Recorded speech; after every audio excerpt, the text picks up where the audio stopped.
Meantime, at least 7 LAPD officers have now been removed from the field, all of them under investigation for complaints over their conduct that is during those recent protests. Chief Michael Moore told KPCC Radio there are 56 department-wide complaints against officers stemming from the initial 3 days of protests. Well, protests prompted by George Floyd's death have raised awareness and prompted people to talk about race and racism.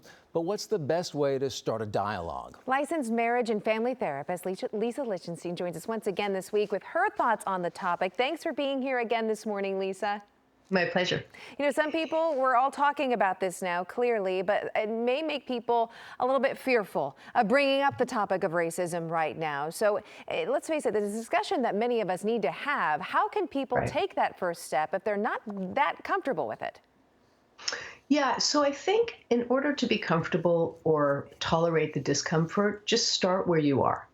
If you're in the presence of someone that you think might be able to teach you a little bit, or if you're in the unknown, state, truly where you are. For example, I'm a little unsure or uncomfortable with talking about this subject.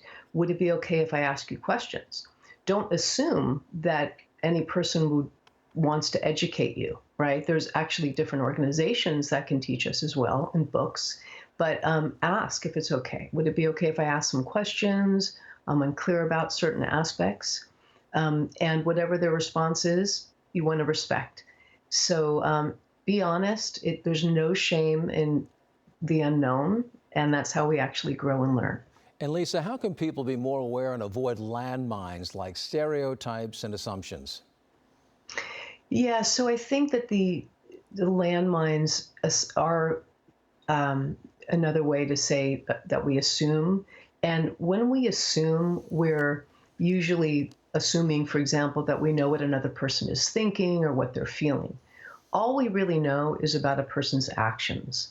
And if you, for example, get hurt through a conflict, you may just unconsciously make an assumption that, oh, that person doesn't care about me, they think I'm dumb. And if that's really what your thoughts are, ask them. Do you think I'm dumb? The way that you're speaking to me makes me feel that way. I don't want to make assumptions. Clarify. Communication can be a wonderful bridge for truth and understanding. And communication is so important right now. You know, your professional life involves being a very thoughtful listener. You know, what is the best way? Because let's face it, we all need to be good listeners right now to feel where everyone's coming from during a time like this. That's right. So listening, one of the main pillars is called what we call reflective listening. So what that means is you're listening to someone, and it's a very skillful task that if you disagree, suspend your own thinking so that you can truly be 100% or as close to that as possible to really be available to hear what the other person is saying.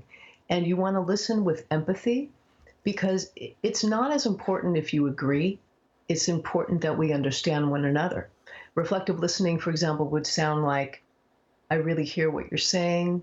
You basically say that you feel really sad, that, whatever the communication is, you want to paraphrase the nuts and bolts. And if there's any emotional content, you want to paraphrase that. When a person feels understood, then that person is more likely then also to understand what you're saying. It's not about right or wrong or winning. Make the value or the priority or the objective understanding with respect. Yeah, good advice, Lisa. Yeah, maybe take a pause and just listen. Listening sounds like the best thing to do. Thanks for that. Absolutely. My pleasure. Thank you for being here.